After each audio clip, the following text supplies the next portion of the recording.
Hello everybody and welcome to Dirt 5. I've been playing this game for a few days now. I picked up the Amplified Pre-Order Edition on Tuesday and I'm going to tell you what I think. But first, to kind of address an elephant in the room, this review was supposed to come out earlier in the week, but with that Amplified Pre-Order Edition, which was available to play 3 days earlier than the standard edition of Dirt 5, myself and a lot of other people had problems with losing our progress, and every time you'd load up the game you'd lose everything because the autosave wasn't working and you'd have to, agree on the T's and C's at the start of the game again. And the only fix was to delete the save data and once again start from scratch, but after that it was fixed and would work again.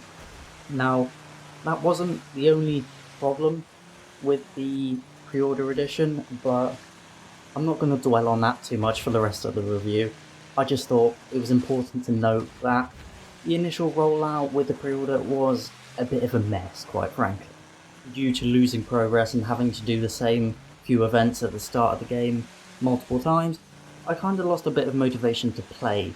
But with that over now, I've dug deeper into the game and I've really started to have fun with this game. It's not perfect, but teething problems aside, there's definitely a lot to like here. Is it the best Dirt game? No, I haven't played all of them. This is my first Dirt game for a long time, since Dirt Showdown, I think. While it doesn't reach the heights of Dirt 2, which was absolutely brilliant, it's a good, fun, arcade rally racing game that knows what it wants to be, which is quite important in the 2020 game. So let's get into it, and we'll start off with the car list, because it's pretty good. Really an eclectic mix. You have weird and wacky cars, like the Audi AI Trail Quattro, or the Mitsubishi Evolution thing. Hell, the Aston Martin DBX is also here, as well as the usual suspects, like the R5 cars, the Skoda Fabia, the Volkswagen Polo, the 80s and 90s rally cars, like the Lancia 37, the Stratos, etc.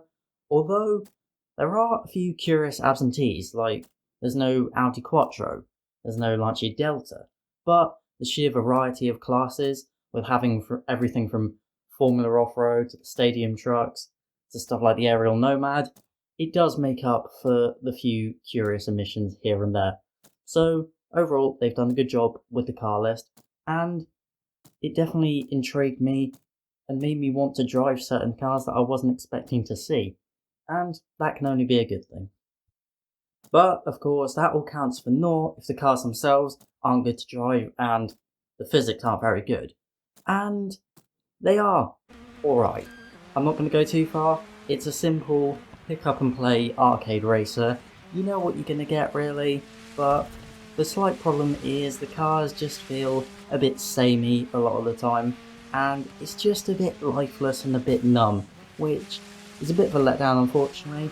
It's definitely not terrible though, and there is a bit more variation once you get to some of the more extreme cars, some of the higher powered stuff, or if you go on ice, you really feel the difference there.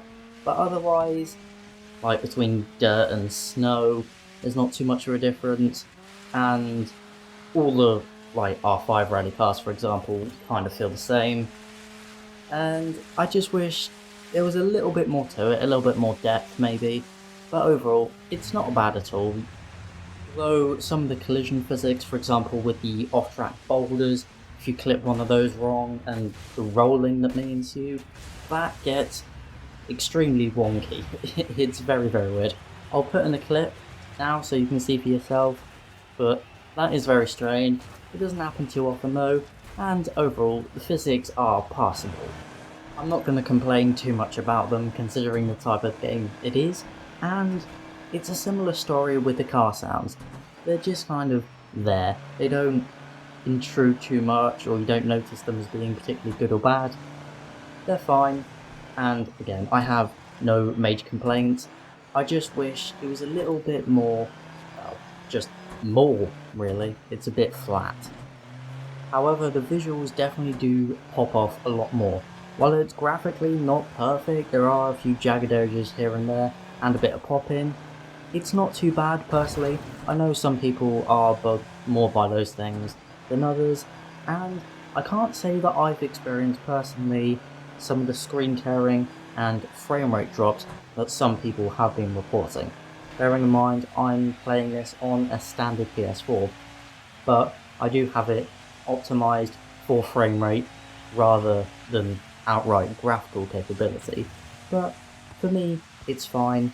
The colours are also very bold and bright, and the environments are probably this game's best asset because those and the tracks are absolutely fantastic. The courses themselves, as well as the outside detailing and stuff like that, is all expertly done. Definitely arcadey and a bit exaggerated, but I think it's all the better for that.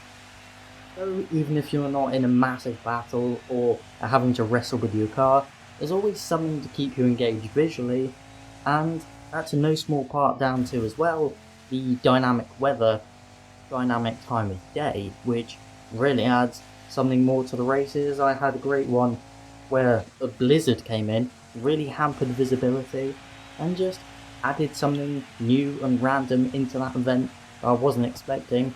So as I said, just keep it more engaging. I think that really does help you want to do the career mode and give you a bit more encouragement, because in terms of the monetary gain and the progression, it seems a little bit inconsequential. You're not too bothered about it, but the races are fun to do, so you just earn just because. As for the AI, they're decent. However, in terms of difficulty, the races are a little bit inconsistent. Pretty much everything I've done has been on hard difficulty, so not the highest possible, but what should give you a decent amount of challenge. But I found that, and not just with this game actually, this seems to be a bit of a running theme with Codemasters, but you either get to the front really quickly and then absolutely run away from the field, or you get caught up in a bit of trouble and then first place, whoever that may be, just goes away and you can't seem to catch them. But overall, the AI put up a good fight. They don't often go single file, although it does happen, and they get into accidents of their own, and overall they've done a decent job. They're fun to race against, and can give you a decent amount of trouble now and then, which is nice. Especially considering this is a kind of rough and ready, fun game. At the end of the day, that's the crux of this. It all comes back to fun. You can't take it too seriously, but you can definitely enjoy your time with it. Although, I have had a bit of frustration trying to do some of the playgrounds that people have created. This is a great feature. I haven't dabbled in doing it myself because I don't have the talent, quite frankly, but people have created some amazing courses in this already, and when you're done with the career mode, which isn't particularly long, you've still got something to come back to and check what people have been posting. I'll put some footage of one of the playgrounds that I've been playing with, but these are great. These are really fun to do, and kudos to the makers of them.